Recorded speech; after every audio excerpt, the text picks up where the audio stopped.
మాజీ మంత్రి అయినటువంటి రోజా విషయంలో రోజుకు ఒక వార్త చక్కర్లు కొడుతుంది.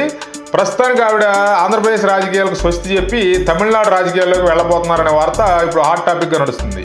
అంటే ఆవిడ గతంలో డిఎంకే పార్టీలోకి వెళ్ళడానికి ప్రయత్నం చేసినట్లుగా, స్టాలిన్ని కలిసినట్లుగా చెప్తున్నారు.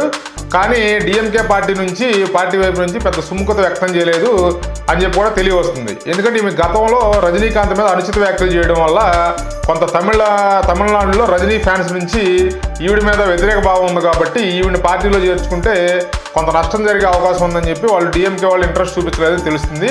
ఇప్పుడేంటంటే విజయ్ కొత్తగా పార్టీ జెండా ఆవిష్కరణ, పార్టీకి సంబంధించిన అన్ని రిలీజ్ చేయడం జరిగింది కదా. ఇప్పుడేంటంటే ఈ విజయ్ పార్టీలోకి వెళ్ళడానికి ప్రయత్నం చేస్తున్నట్టుగా వార్తలు వస్తున్నాయి.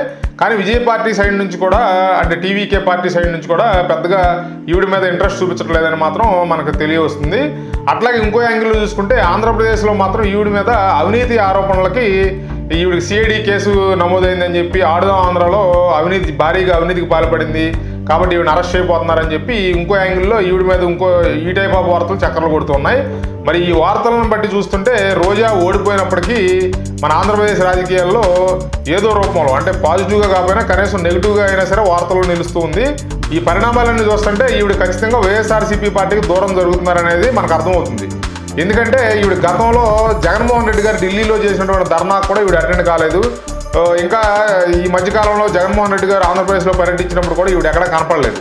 కాబట్టి ఏంటంటే ఇక్కడ పరిణామాలన్నీ చూసుకుంటే ఖచ్చితంగా ఈవిడ వైఎస్ఆర్సీపీ పార్టీకి దూరం జరుగుతున్నట్టుగానే మనకు అర్థమవుతుంది. ఈ మధ్య ఇంకో వార్త కూడా చక్కర్లు కొట్టింది. అదేంటంటే ఈవిడ బీజేపీలో చేరడానికి ప్రయత్నం చేస్తున్నారు. తెలంగాణ మంత్రి అయినటువంటి కిషన్ రెడ్డి ద్వారా ఈవిడ బీజేపీలో వెళ్ళడానికి ప్రయత్నం చేస్తున్నారని కూడా వార్తలు వచ్చినాయి. కాకపోతే ఏంటంటే బీజేపీ వాళ్ళు ఇప్పుడు ప్రస్తుతం తెలుగుదేశం జనసేనతో పొత్తులో ఉన్నారు కాబట్టి ఈవిడిని బీజేపీలో చేర్చుకుంటే పొత్తుకి కొంచెం విఘాతం కలిగే అవకాశాలు ఉంటాయి. ప్లస్ బీజేపీ మీద వ్యతిరేక భావం ఏర్పడే అవకాశం ఉంటుంది కాబట్టి వాళ్ళు కూడా పెద్దగా ఇంట్రెస్ట్ చూపించలేదని చెప్తున్నారు. రోజా దగ్గర విపరీతంగా ధనం ఉందండి, విపరీతంగా సంపద పోగు చేసుకుంది. ఈ గత 5 సంవత్సరాల కాలంలో ఆవిడ చేయని అవినీతి అంటూ లేదు.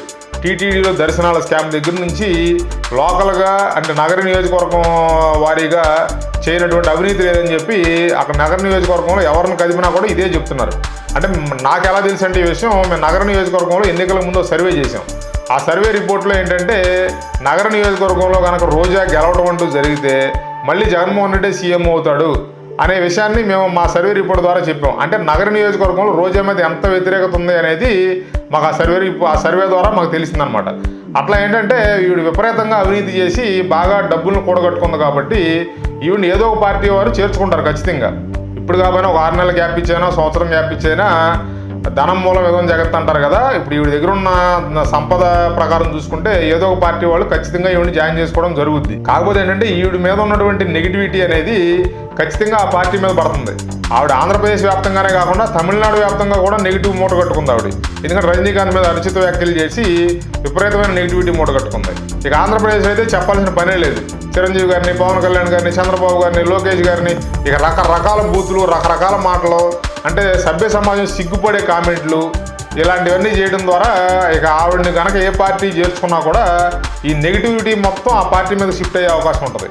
కాబట్టి ఏంటంటే మరి ఈవిడ రాబోయే రోజుల్లో చూద్దాం. మరి ఇప్పుడు ఇక్కడ కేసు నమోదైంది అంటున్నారు, సిఐడి కేసు నమోదైంది అంటున్నారు. మరి ఆవిడని కూడా అరెస్ట్ చేస్తారా? మరి అరెస్ట్ చేస్తే లోపల ఎంతకాలం ఉంచగలుగుతారు? మళ్ళీ ఆవిడ బెయిల్ మీద బయటకు వచ్చి ఏదో పార్టీలో చేరతారా? అసలు లేకపోతే ఆంధ్రప్రదేశ్ రాజకీయాలకు పూర్తిగా స్వస్తి చెప్పి తమిళనాడు వైపు వెళ్ళిపోతారా అనేది మనం వేచి చూడాలి. Please like, share and subscribe.